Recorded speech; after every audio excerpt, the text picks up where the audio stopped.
கடந்த 4 ஆண்டுகளாக நீங்கள் பார்த்தீங்கன்னா, திமுகவை எதிர்த்து பேசணும்னா, திமுக காரன் வந்து நம்மளுக்கு பதில் சொல்றதில்ல. திமுக அல்லாத ஆட்கள் தான் வந்து சொல்றாங்க. நீங்க நல்லா பார்த்தீங்கன்னா தெரியும்.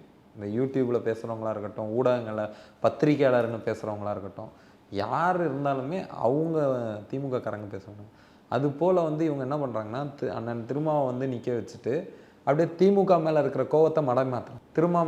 திருமாவுக்கு எதிரான கோவமா மாத்துறாங்க. அதனால நம்ம அதுக்கு முகம் கொடுக்க வேண்டாம். இந்த அரசு மக்கள் விரோத அரசா இருக்கு. பொருளாதார கொள்கையில மீண்டும் மீண்டும் சொல்றேன், பிஜேபி என்ன சட்டம் போட்டு கொடுக்குதோ அதை திட்டமா ஸ்டாலின் நிறைவேற்றுறாரு. என்இபியா இருக்கட்டும், எதுவா இருக்கட்டும். என்இபி என்பது வெறும் மொழி திணிப்பு மட்டுமல்ல, அது கல்வியை கடைசரக்காக்குது. அது வெறும் இந்தி திணிப்புன்னு சுருக்குறாங்க இங்கே இருக்கிறவங்களாம். இந்தி திணிப்பு மட்டும் எனக்கு பிரச்சனை இல்லைன்ற, எனக்கு கல்வி அரசு கொடுக்கணும், அருகமை பள்ளி வேணும், அருகமை கல்வி வேணும், சத்துணவு என் குழந்தைக்கு வேணும். இதெல்லாம் அரசுக்கிட்ட இருந்தால் மட்டும்தான் அரசு பண்ண முடியும். டிஸ்பேரிட்டி இந்த டிஸ்பேரிட்டி இருக்கிற வர, இந்த சிஸ்டம் இருக்கிற வர அரசு கல்வி இந்த ஏழை பணக்காரங்க வித்தியாசம் இருந்துக்கிட்டே தான் இருக்கும். அப்போ அது வரைக்கும் சத்துணவு வேணும்ல. சோசியலிச அரசு தான் அவன் உணவு அவனே உண்ற நிலை வரும். நீங்கள் தூய்மை பணியாளர் பிரச்சனையில் கூட இத்தனை வருஷம் கழிச்சு, சுதந்திரம் பெற்று 75 வருஷம் கழிச்சு தான் தூய்மை பணியாளருக்கு கழிப்பிடம் இல்லைன்னு ஒரு அரசு யோசிச்சிருக்கு. தூய்மை பணியாளருக்கு ஓய்வறை இல்லைன்னு யோசிச்சிருக்கு. இந்த தூய்மை பணியாளர்களுக்கு காலை உணவு, இன்சூரன்ஸ், இந்த மாதிரி சில திட்டங்கள் அறிவிச்சாங்க இல்லையா அவங்க போராட்டத்தின் போது,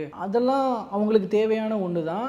அதாவது இவங்களுக்கு அப்படி கொடுக்கப்பட்ட விஷயம்ன்றது மனமோ வந்து கொடுத்தாங்க அப்படின்னு எடுத்துக்கிறதா? எப்படி போராட்டத்தை வழிநடத்தக்கூடிய அமைப்பு கூட என்ன சொல்லிச்சுன்னா, இது மக்கள் பணம், அதனால நாங்கள் சாப்பிடுவோம்னு சொன்னாங்க. ஆனால் அவங்க இன்னொன்று சொல்றாங்க, எங்கள் உரிமையை நீங்கள் கொடுத்தால் எங்கள் உணவை நாங்கள் உண்போம். எங்களுக்கு பணி நிரந்தரம் பண்ணிட்டீங்கன்னா எங்கள் சாப்பாடை நாங்கள் சாப்பிட்டுட்டு போகிறோம், நீங்கள் சோறு போடணும்னு அவசியம் இல்லை. இன்னொன்று இந்த அரசு வந்து ஹம்பக் பண்ணுது, 10 லட்சம் இந்த தொழிலேருந்து வரவங்களுக்கு லோன் தரேன்னு.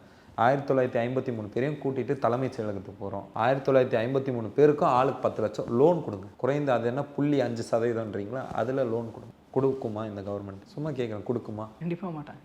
எங்களை மீட்டெடுங்க சார், எங்களுக்கு வேண்டாம் இந்த குப்பை பக்கெட்டி வேணாம்.